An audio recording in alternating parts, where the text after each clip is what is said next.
Pernahkah kamu ingin menyelam ke bagian samudra yang paling dalam? Nah, hari ini kamu akan punya kesempatan mewujudkannya. Sebelumnya, seberapa lama kamu mampu menahan napas? Tidak terlalu lama. Tenang, jangan khawatir. Silahkan naik kapal selamku dan ikutlah denganku dalam perjalanan menuju kedalaman. Siap? Oke, ayo menyelam. Saat ini, tepat di bawah permukaan, kamu melihat banyak makhluk hidup berkeliaran di sini. Banyak sekali ikan dan hewan laut, serta halo, orang-orang yang sedang berenang melambaikan tangan ke kita. Tapi kita tak akan berlama-lama di sini. Dadah! Pada kedalaman 20 meter, ada dunia baru yang terbuka di depan matamu. Terumbu karang dangkal tumbuh dengan indah tidak jauh dari pantai. Dan hey, kita bertemu banyak orang lagi di sini. Tapi kali ini, mereka adalah penyelam scuba. Tanpa peralatan khusus ini, tekanan air di kedalaman ini tidak ramah bagi penyelam biasa. 40 meter adalah kedalaman tempat kita berpamitan, bahkan kepada penyelam rekreasi. Ini adalah batas maksimum yang diizinkan untuk mereka. Selamat bersenang-senang, teman-teman. 60 meter, dan kita bertemu orka pertama. Paus ini mendiami perairan yang relatif dangkal di hampir semua laut dan samudra di dunia.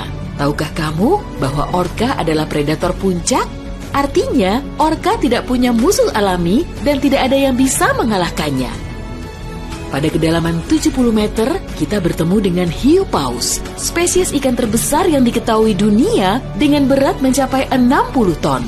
Umurnya pun lumayan panjang, semoga panjang umur selalu ya. Hiu paus bisa hidup sampai sekitar 130 tahun. Sekarang, lihatlah keluar. Jika kamu melihat penyelam scuba, artinya dia adalah seorang profesional. Karena pada kedalaman 100 meter, mereka harus sangat berhati-hati agar tidak terkena penyakit dekompresi. Penyakit ini terjadi jika kamu naik terlalu cepat ke permukaan.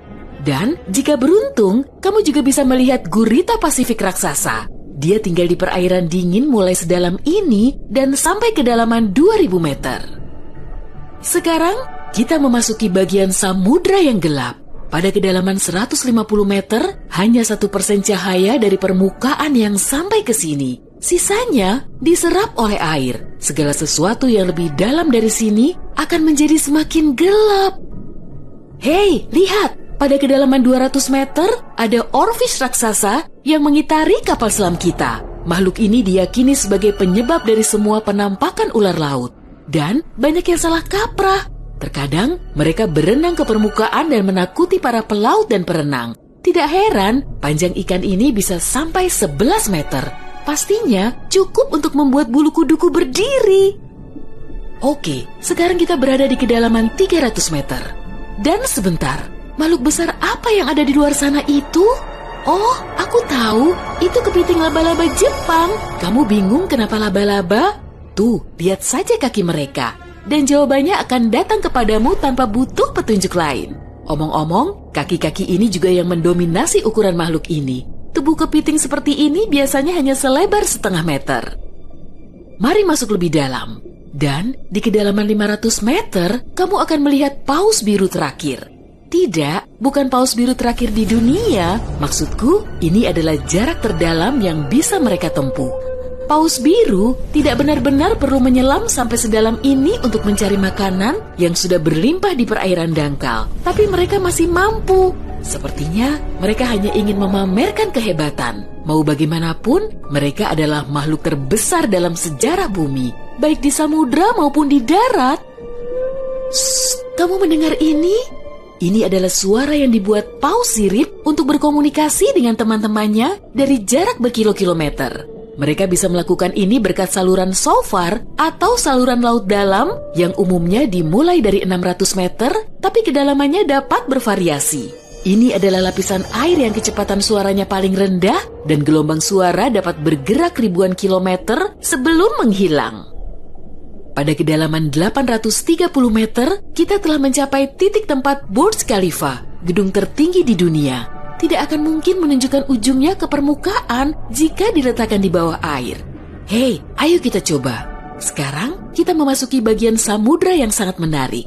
Di sini tidak ada sinar matahari dan banyak makhluk aneh berkeliaran.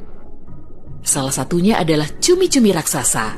Ya, yang luar biasa besar itu, dia mendiami kedalaman 900 meter. Bayangkan makhluk dengan mata sebesar frisbee. Paus sperma memburu monster ini, tapi mereka dijamin mampu melawan balik. Melihat mereka bertemu adalah pemandangan yang menegangkan. Dan disinilah kegelapan pekat akhirnya menyelimuti kita.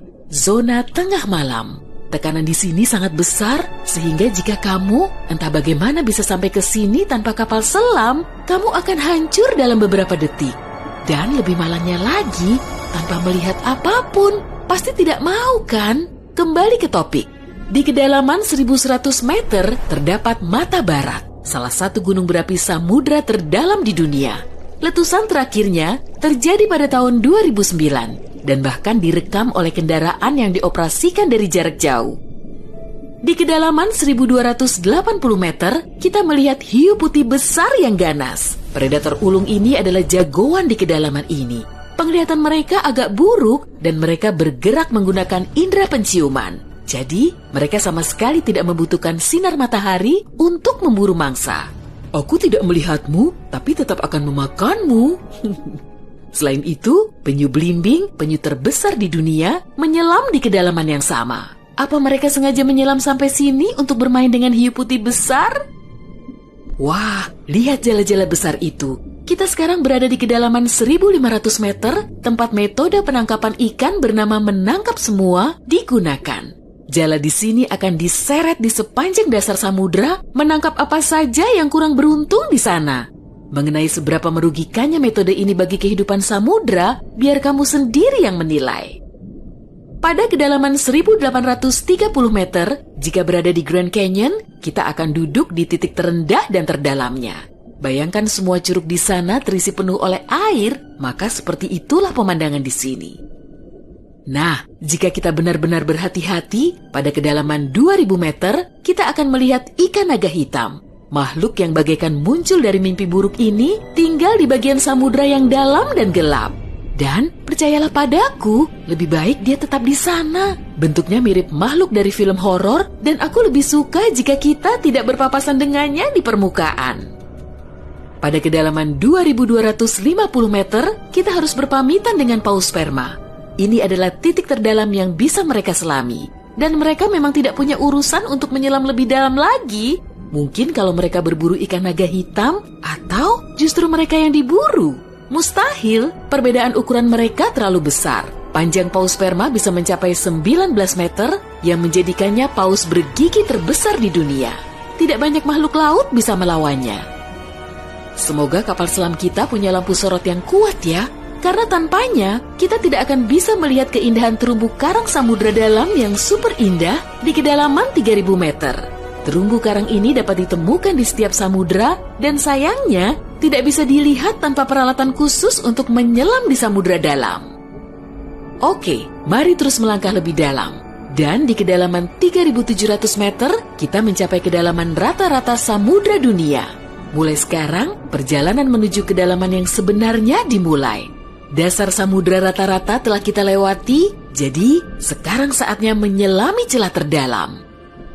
Pada kedalaman 4.500 meter, monster dari mimpi buruk terburukmu muncul di sini. Anglerfish misalnya, akan membuat siapapun bergidik ngeri. Giginya yang panjang dan bengkok, serta antena di kepalanya untuk memikat mangsa, sudah cukup untuk menimbulkan rasa takut, bahkan di hati orang-orang yang paling berani. Tapi yang lebih mengerikan, mungkin adalah makhluk yang disebut swallower hitam. Itu adalah monster mirip belut yang memiliki perut super elastis dan mampu menelan mangsa yang ukurannya 2 kali lipat. Lihatlah ke bawah, dan kamu akan melihat bangkai kapal terdalam yang pernah ditemukan. SS Rio Grande di Atlantik Selatan yang tenggelam pada tahun 1941 dan mencapai kedalaman 5.760 meter. Tidak heran, kapal ini baru ditemukan 55 tahun kemudian. Sekarang, bagian samudra terdalam dan tergelap dimulai. Kita menyelam ke Palung Mariana. Menurut pengukuran resminya, Palung Mariana dimulai pada kedalaman sekitar 6.000 meter. Ini adalah area yang paling jarang dieksplorasi dan paling menarik bagi para ilmuwan dan petualang. Apa yang ada di dasarnya? Baiklah, kita akan melihatnya. Tapi selagi masih dalam perjalanan, aku akan menunjukkan hal-hal lain yang ada di sini. Misalnya, ini adalah ikan terdalam yang pernah ditemukan. Namanya ikan siput. Dan dia tinggal di kedalaman 7.900 meter. Tubuhnya tembus cahaya sehingga kamu bisa melihat menembus kulitnya. Ya, untungnya kita tidak mematikan lampu. Bentuk makhluk mungil ini ternyata sangat imut bagi makhluk yang mampu menahan tekanan sekuat ini. Makin rendah dan dalam, kamu tidak akan melihat jenis ikan atau hewan vertebrata apapun di sini. Tekanannya terlalu besar untuk makhluk-makhluk tadi. Tapi ada udang dan invertebrata lainnya. Belum lagi mikrob yang dapat hidup bahkan di bagian terdalam samudra. Dan bagian terdalam itu adalah kedalaman Challenger. Ini adalah bagian bawah Palu Mariana dan kedalamannya 10.927 meter. Ya, kita telah sampai di bagian paling bawah bumi. Tak banyak orang yang pernah ke sini dan tak banyak juga yang diketahui tentangnya. Tapi para ilmuwan tidak akan berhenti dan ada harapan kita akan segera menemukan rahasia apa yang berada di kedalaman samudra.